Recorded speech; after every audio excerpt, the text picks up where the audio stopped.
আসসালামু আলাইকুম, আশা করি সকলে ভালো আছেন। আমি আল্লাহর মতো অনেক ভালো আছি। তো আজকে আমি কথা বলবো যে রাশিয়াতে কিভাবে আপনারা আপনাদের টিউশন ফি ম্যানেজ করতে পারেন পার্ট টাইম জব করে।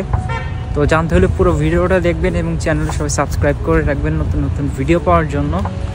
তো আমার মাত্র ক্লাস ছিল, এখন শেষ হয়ে গেছে, তো ভিডিও করার সময় পাচ্ছিলাম না। তো ভাবলাম যে এখন একটু ফ্রি আছি, তো আপনাদের জন্য ভিডিওটা করি।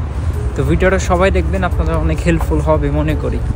আপনি যদি মনে করেন যে না, আমি পড়াশোনার পাশাপাশি এখানে জব করব, তো আমি বলবো যে আপনি জব করতে পারবেন, কিন্তু আপনার মেইন ফোকাস থাকতে হবে যে আপনার পড়াশোনার দিকে।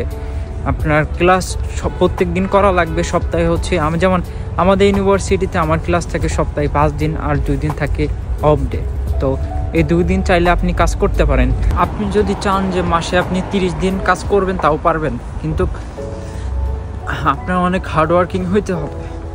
যেমন আমার স্টেটে আপনি যদি কাজ করেন, বিভিন্ন ধরনের জব আছে, যেমন আপনার ফ্যাক্টরির জব আছে, রেস্টুরেন্টের জব আছে, বার্গার কিংয়ের জব আছে, কেএফসির জব আছে, মিল্ক ফ্যাক্টরির জব আছে।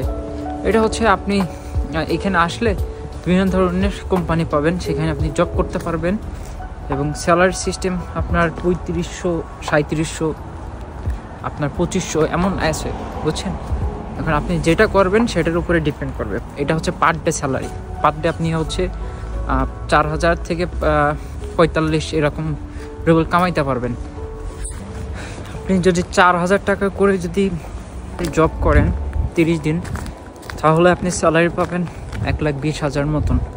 এবং আপনি যদি 3000 বা 3500 টাকার জব করেন, তাহলে আপনি অ্যারাউন্ড 1 লাখ টাকা, 1,10,500 এমন ইনকাম করতে পারবেন। এখন এর ভিতরে আপনার খরচ আছে। খরচ রাশিয়াতে তেমন জিনিসপত্রের দাম নাই, বাট আপনি এই টাকা রেখে দিতে পারেন আপনার সেমিস্টারের জন্য। তো আপনি যদি চান যে আপনি কাজ করে রাশিয়াতে পড়াশোনা করতে, মানে আপনার টিউশন ফি ম্যানেজ করতে পারবেন, এবং যদি চান না আমি জাস্ট জব করব এবং ঘুরবো ফিরবো, তাও আপনি পারবেন। যেমন আমার ক্লাস থাকে সকাল 9টার সময়, কেমন 9টা থেকে 1টা পর্যন্ত হয়। আর রাশিয়াতে জব আপনি 2টা টাইমে করতে পারবেন। একটা আপনার সকাল 8টা থেকে রাত 8টা পর্যন্ত, আর একটা ডিউটি করতে পারবেন, সেটা 8টা থেকে সকাল 8টা পর্যন্ত। আর রাশিয়াতে যে জবগুলো আছে এগুলো সম্পূর্ণ আপনার 12 ঘন্টা করে, বুঝছেন। 12 ঘন্টা জব, এর ভিতরে আপনার 1 ঘন্টার মতন ব্রেক পাবেন। তা আপনার 10 ঘন্টা বা 11 ঘন্টার মতন আপনার জব করা লাগবে।